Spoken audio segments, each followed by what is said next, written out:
प्रिय भक्तगण, आज हम आपको एक कथा का श्रवण करा रहे हूँ जो सुनने मात्र से आपके जीवन में सुख, संपत्ति और धन की वर्षा होगी। तो चलिए कथा को प्रारंभ करते हैं। श्रोताओं, एक जंगल में एक तोता और मैना ने प्रेम पूर्वक आपस में मिलकर रहा करता था। उनमें बहुत प्रेम था। एक दिन किसी विवाद के कारण तोता और मैना के बीच झगड़ा हो गया। तोता ने कहा कि इस संसार में सबसे बड़ा पापी और विश्वासघाती स्त्री है। मैना ने जवाब दिया कि इस संसार में सबसे ज्यादा पापी और विश्वासघाती पुरुष होते हैं। जब वे दोनों आपस में लड़ते रहे और अपने विवाद का निदान के लिए वे भगवान शिव के पास गए और अपनी बात बताई।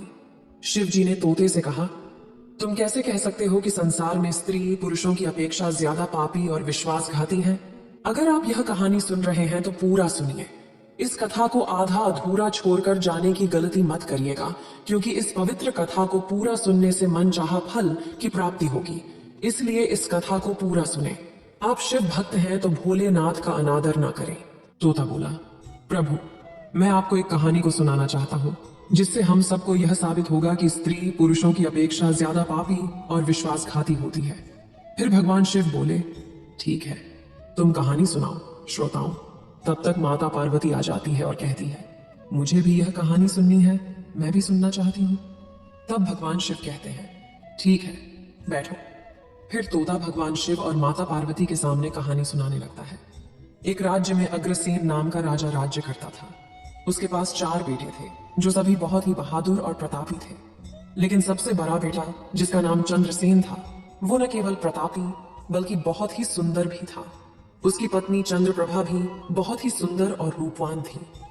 वह अपने आगे किसी दूसरी स्त्री को सुंदर नहीं मानती थी। एक दिन राजा अग्रसेन ने अपने बेटे चंद्रसेन को उसकी किसी बात पर नाराज होकर के राज्य से निकाल देने का आदेश दिया। राजा का यह आदेश सुनकर कि सभी इस बात से चिंतित हो गया। फिर चंद्रसेन अपने महल में गया और उदास हो गया। उधर चंद्रसेन को उदास देखकर उसकी पत्नी ने पूछा, प्राणनाथ, आप उदास क्यों हैं? आप इतना मुरझाया हुआ क्यों हैं? राजकुमार होकर भी आप इस तरह चिंतित क्यों हैं? तब चंद्रसेन सोचने लगा कि मैंने बहुत बुरा किया है और अपनी सारी बात अपनी पत्नी को बता दी। उसी समय उसकी पत्नी मूर्छित हो जाती है। फिर दासियों ने चंद्रप्रभा पर गुलाब का पानी का छिड़काव किया। तब जाकर वो होश में आ गई। अब होश में आकर चंद्रप्रभा ने अपने पति राजकुमार चंद्रसेन से कहा, आप मुझे दासी पर छोड़कर परदेश चले जाएंगे तो मैं आपके बिना कैसे जी पाऊंगी? मैं भी आपके साथ ही चलूंगी। तब राजकुमार चंद्रसेन कहता है, तुम मेरे साथ कैसे चल सकती हो? क्योंकि दूसरे राज्य में अनेक प्रकार के संकट होते हैं और तुम नर्म नाजुक महलों में रहने वाली, महलों के बिना यह कष्ट कैसे बर्दाश्त कर पाओगी? फिर तो राजकुमार चंद्रसेन की बात को सुनकर रानी चंद्रप्रभा कहती है, प्रीतम, जितने भी दुख दूसरे राज्य में आएंगे वो सब हमारे साथ होते हुए सूखी से भी अधिक सुखमय लगेंगे। महल के सुख बिना आपके जंगल के दुखों से भी अधिक डरावने लगेंगे। इसलिए मैं भी आपके साथ चलूंगी। अब तोता कहता है, प्रभु, रानी चंद्रप्रभा की आंखों में आंसू देखकर चंद्रसेन ने मन में सोचा कि वह मेरे बिना नहीं रह सकती, इसलिए मुझे इसको तड़पते हुए छोड़कर चलना सही नहीं होगा। इन सभी बातों को सोचते हुए राजकुमार चंद्रसेन अपनी पत्नी चंद्रप्रभा से कहते हैं, तुम उदास नहीं होना, हम तुम्हें साथ लेकर जाएंगे। इस बात से चंद्रप्रभा खुश हो जाती है और अपने पति के साथ जाने की तैयारी करने लगती है। अगली सुबह वे राज्य से बाहर निकलकर एक जंगल में पहुंचते हैं। चलते चलते थक जाते हैं और फिर उन्होंने एक बरगद के वृक्ष के नीचे विश्राम करने का निर्णय लेते हैं। वे बहुत थके हुए थे। ठंडी हवा के झोंकों ने उन्हें नींद तुरंत आ गई। परंतु कुछ देर बाद वहीं पर एक सांप ने रानी को काट लिया। फिर तोता कहता है, हे प्रभु, आगे सुने। सांप के डसते ही रानी तड़पने लगी और चंद्रसेन की आंख खुल गई तो रानी को तड़पता हुआ देखकर और सांप को जाता हुआ देखकर चंद्रसेन बेचैन हो गए। फिर कुछ देर बाद रानी की मृत्यु हो गई। इस प्रकार मृतक रानी को देखकर चंद्रसेन ऊंचे स्वर में रुदन विलाप करने लगे। उसका रोना धोना सुनकर जंगल के जीव जंतु उसे खाने के लिए वहां आ गए। फिर चंद्रसेन ने मन में सोचा, अब जीवन संगिनी ही मर गई है तो मैं अब जीकर क्या करूंगा और इसी जंगल में अपने प्राण त्याग दूंगा। ऐसा मन में सोचता है। फिर वो रानी की लाश के पास से उठ जाता है और जंगल से लकड़ियां इकट्ठी करने लगता है और रोकर कहता हूं कि मैं भी रानी की चिता में जलकर मर जाऊंगा। बस उस समय स्वर्ग से एक देवदूत आता है और मुझे रोते हुए देखकर उसके मन में दया आती है वह राजकुमार चंद्रसेन के पास जाता है और पूछता है, तुम क्यों रो रहे हो? आखिरकार तुम्हारा दुख क्या है? तो राजकुमार चंद्रसेन ने देवदूत से कहा, मेरे पास अपना दुख कहने की शक्ति नहीं है। मुझे चाहिए कि यह धरती फट जाए और मैं इसमें समा जाऊं। फिर देवदूत ने कहा, तुम मुझे अपना हाल बताओ, शायद मैं तुम्हारी मदद कर सकूं। फिर चंद्रसेन ने कहा, महाराज, मैं एक राजकुमार हूं और राजा अग्रसेन का बेटा हूं। मेरे पिता ने मुझे राज्य छोड़ने के लिए कहा था, इसलिए मेरी पत्नी और मैं इस जंगल में चलते चलते यहाँ आ गए। यहाँ आकर मेरी पत्नी को सर्प ने काट लिया है और उसकी मृत्यु हो गई, और मैं लकड़ियां इकट्ठा कर रहा हूं ताकि मैं अपनी पत्नी के साथ ही जलकर अपने आप को भी अग्नि के हवाले कर सकूं। तब तोता कहता है, हे प्रभु, आगे सुने। चंद्रसेन की बातों को सुनकर देवदूत कहते हैं, राजकुमार, तू बड़ा मूर्ख है। यह संसार है, यहाँ इंसानों का आना जाना लगा रहता है। इस शरीर को एक दिन सबको त्याग देना पड़ेगा, तू भी इसे जानता है। इस संसार में कोई भी किसी के साथ नहीं आता और ना ही किसी के साथ जाता है। फिर भी तुम मूर्खों की तरह यह बात कर रहे हो। अगर तू जीवित रहेगा तो बहुत सारी रानियां तुझे मिलेंगी, इसलिए मेरे कहने पर मरने का विचार छोड़ दो। इस मानव शरीर को प्राप्त करने के लिए देवता भी बेहद इच्छुक होते हैं, तो फिर इस शरीर को क्यों नष्ट करना चाहता है?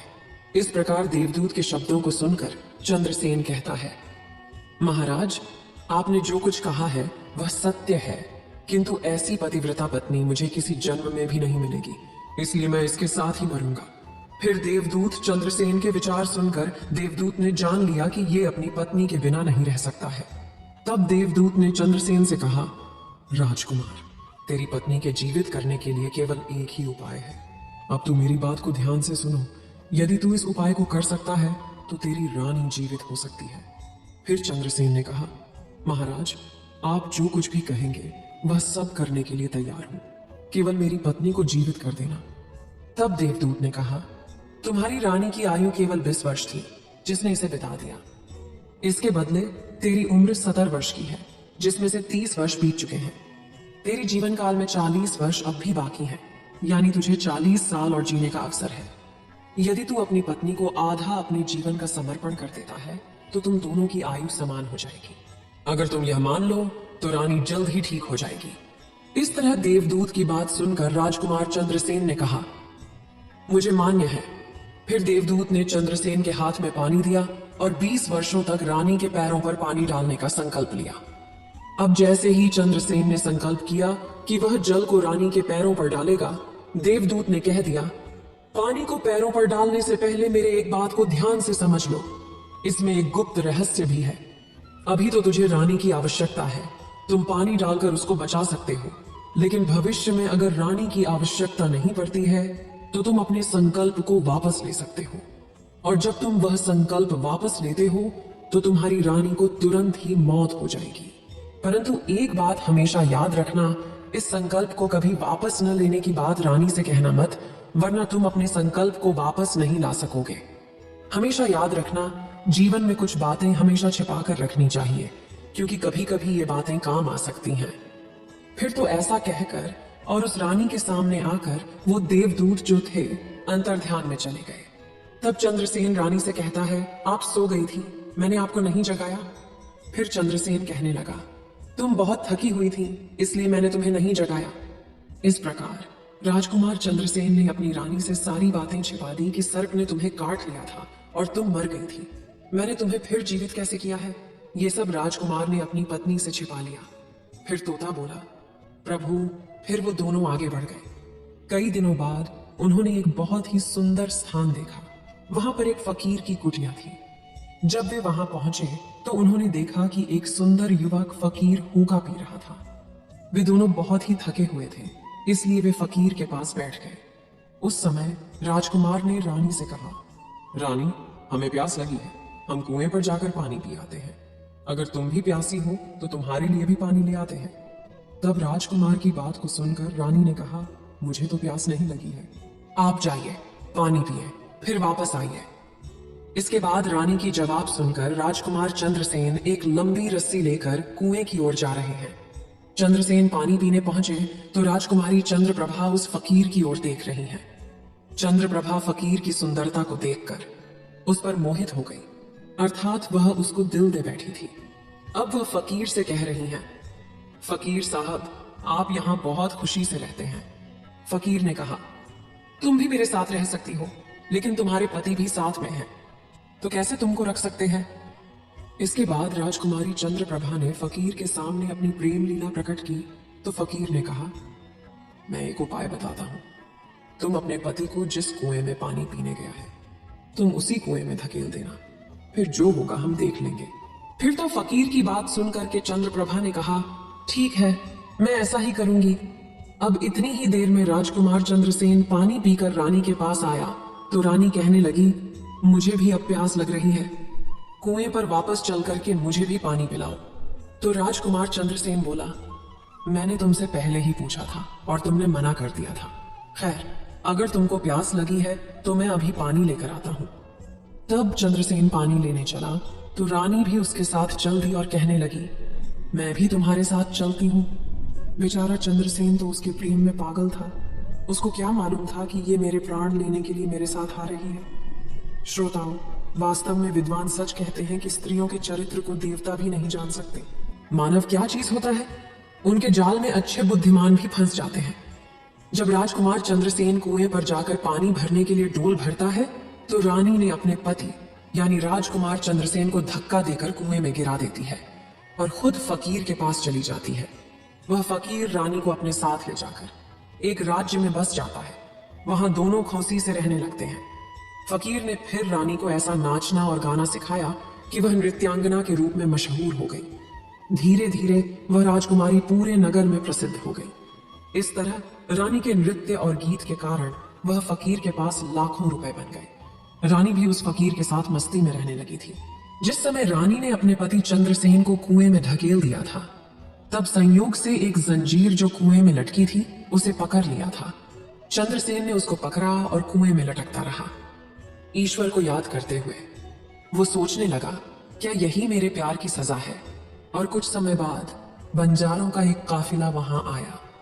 काफिले में से एक बंजारा डोल लेकर कुएं का पानी भरने लगा। जब उसने पानी में डोल डाला तब चंद्रसेन ने उसका डोल हाथ से पकड़ लिया। बंजारा यह देखकर चौंक गया और पूछा, तुम कौन हो? राजकुमार चंद्रसेन ने कहा, भाई, मैं आफत का मारा हुआ हूं, मुझे यहां से निकालो और मेरी जान बचाओ। मैं सारी जिंदगी आपके उपकार को नहीं भूलूंगा। और ऐसा कह करके राजकुमार बंजारे से प्रार्थना करने लगा। फिर तो राजकुमार चंद्रसेन के दुख को देखकर कि उस बंजारे को उस पर दया आ गई और उसने चंद्रसेन को कुएं से बाहर निकाल लिया और फिर पूछा, ये भाई, तुम कौन हो? तुम इस कुएं में कैसे गिरे? तुम मुझे अपना हाल बताओ। तब चंद्रसेन ने कहा, भाई, मैं अपना हाल आपसे कैसे कहूं?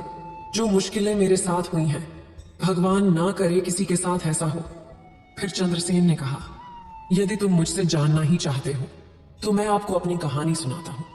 मैं एक राजकुमार हूं। मेरे पिता ने मुझे राज्य से निकाल दिया था, इसलिए मैं अपनी प्रिय पत्नी के साथ एक जंगल में पहुंच गया।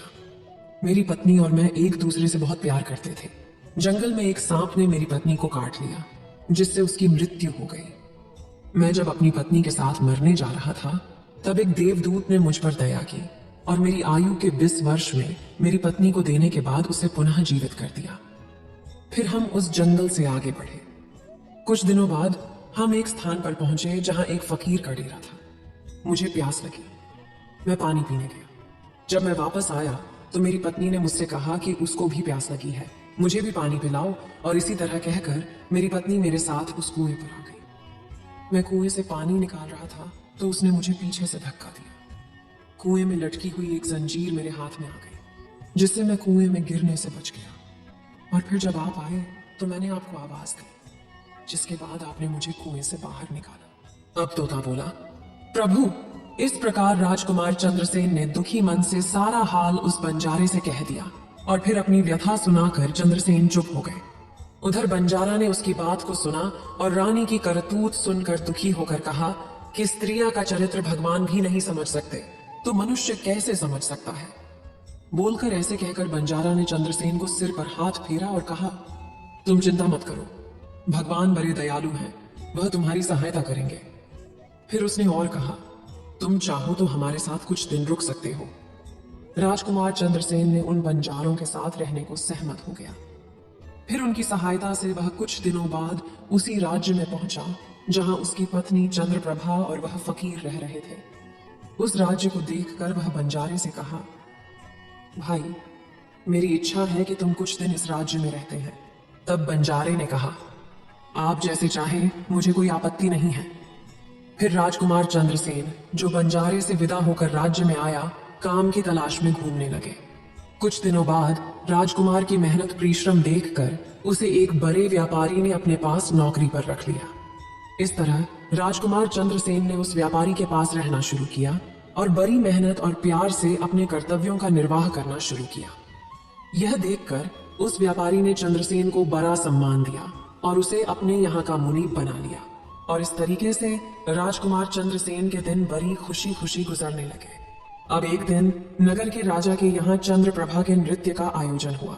राजा ने उस शहर के सभी बड़े व्यापारी और सेठों को अपने यहाँ नृत्य देखने के लिए आमंत्रित किया। जब राजकुमारी चंद्रप्रभा का नृत्य होने वाला था, शहर के सभी व्यापारी और सेठ साहूकार राजा के यहाँ पहुंच गए। चंद्रसेन, जो रानी के नृत्य और गायन की प्रशंसा सुनता था, उसने भी सोचा कि मुझे इस नृत्य को देखना चाहिए। उसने भी राजा के दरबार में सेठ के साथ यहाँ पहुंच गया।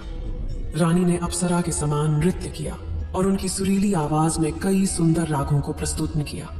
उनके गाने को सुनकर महफिल के सभी लोग आश्चर्य में आ गए और सभी बहुत सारे इनाम दिए।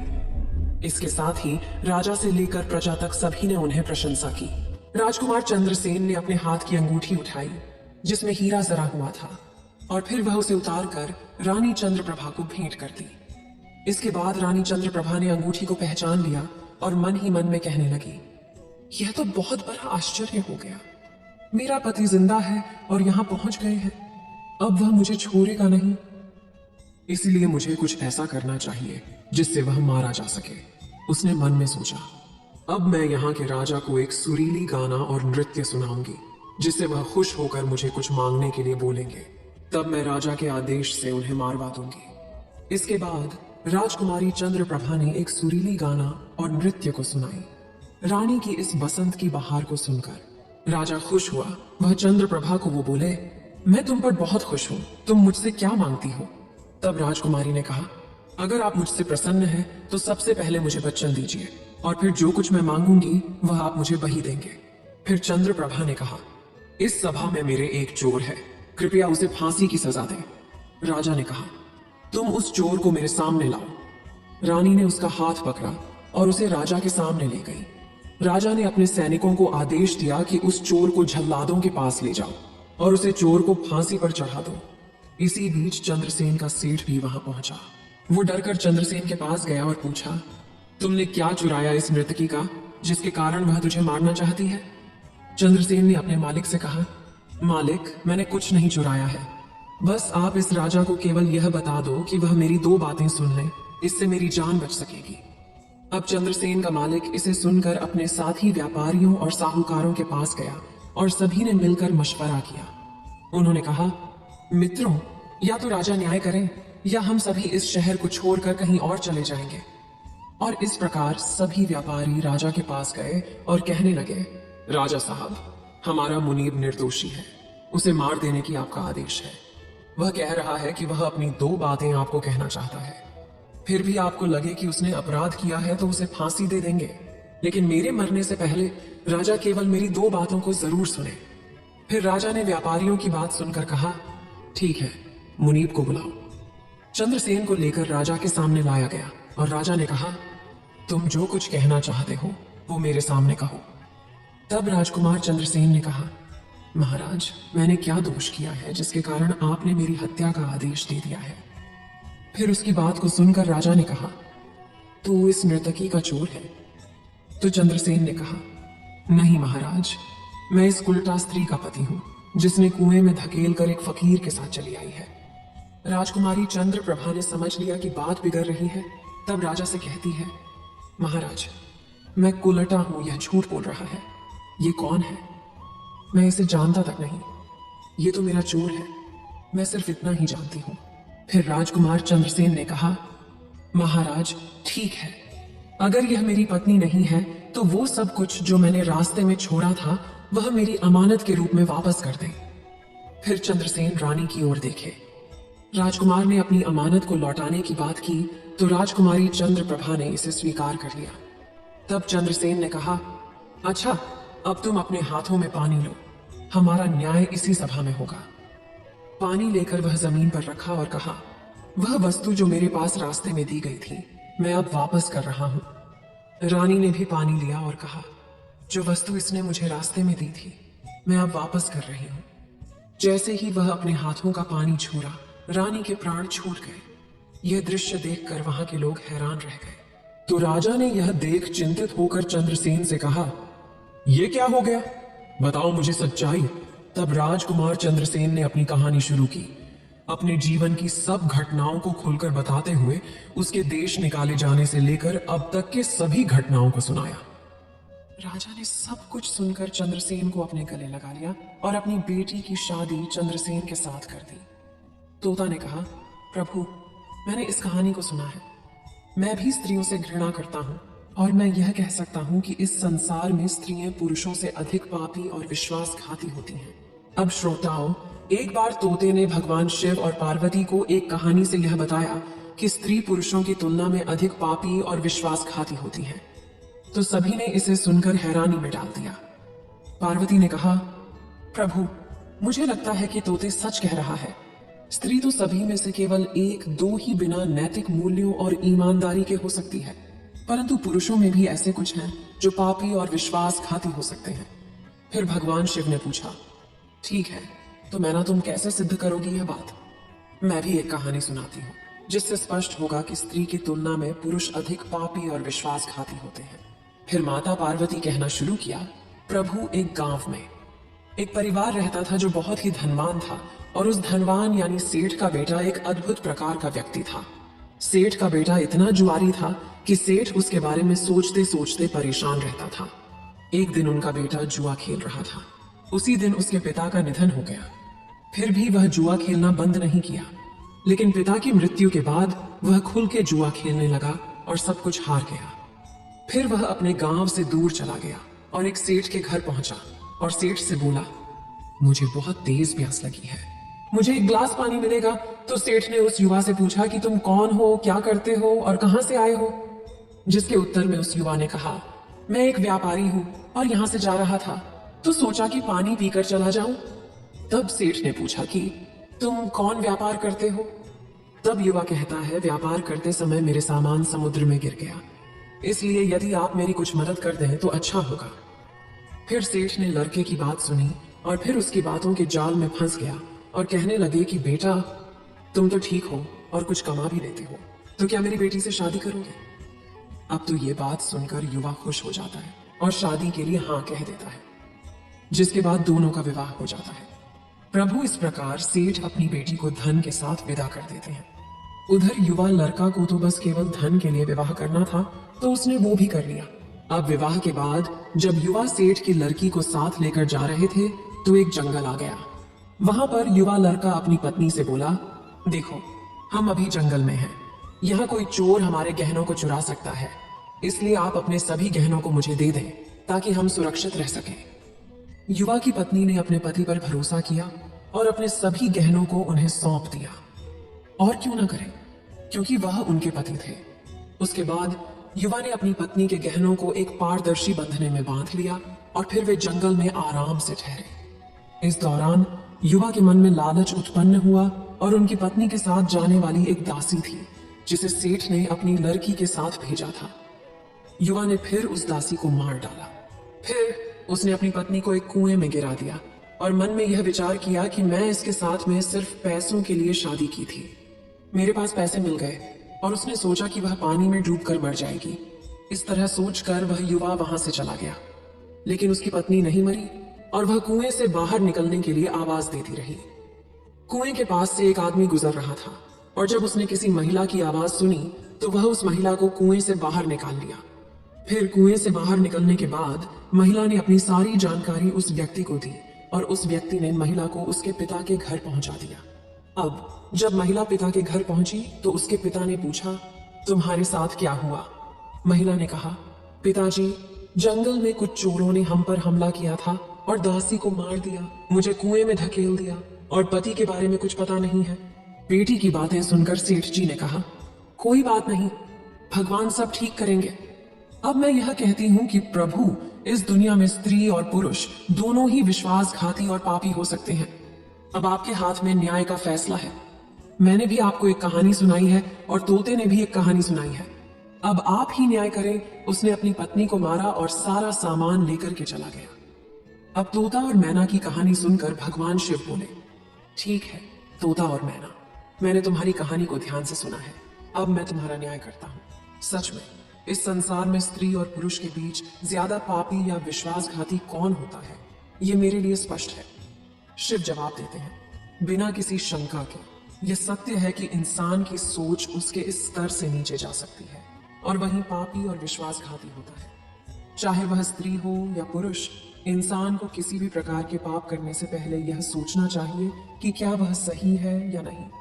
पापी और विश्वासघाती होने की कोई जाति नहीं होती, वह इंसान की सोच और कृतियों का परिणाम होता है। श्रोताओं, वास्तव में इंसान की सोच उसके स्तर से नीचे जा सकती है और यही पापी और विश्वासघाती बना देता है।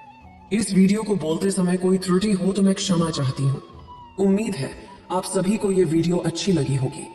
अगर आप शिव के सच्चे भक्त हैं तो चैनल को सब्सक्राइब और वीडियो को लाइक करके कमेंट में हर हर महादेव लिख दीजिए।